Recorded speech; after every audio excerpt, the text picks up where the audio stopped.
વલસાડ જિલ્લામાં ચોમાસામાં જ યુરિયા અને એનપીકે ખાતરની અછત સર્જાઈ છે।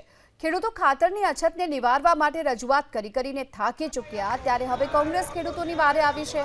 સોમવારના વલસાડ જિલ્લા કોંગ્રેસ કાર્યાલયથી જિલ્લા કલેક્ટર કચેરી સુધી રેલી યોજવામાં આવી, જ્યાં અધિક કલેક્ટરને આવેદનપત્ર અપાયું।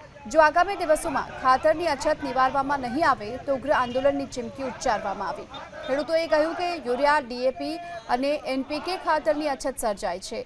ખેડૂતોને જરૂરિયાતથી માત્ર 25% જ સ્ટોક મળે છે અને હાલમાં ડાંગરના પાકને યુરિયા ખાતરની જરૂર છે।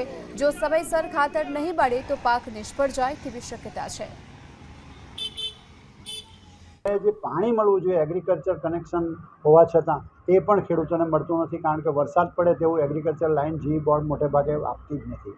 એટલે ખેડૂતોને સમયસર, પ્રમાણસર અને વિધિસર જે ખેતી કરવી જોઈએ અને પ્રોડક્શન લેવું જોઈએ એ મળતું નથી। સાથે સાથે ખેડૂતની વિટંબણા એ છે કે સાથે નેનો ડીએપી અને નેનો યુરિયા પણ જોડે લેવું પડતું છે, તે કોસ્ટલી પણ પડે છે। એટલે બે બેગની સાથે ફરજિયાત લેવું પડે છે, એ જરાક ખેડૂતો માટે ચિંતાનો વિષય છે।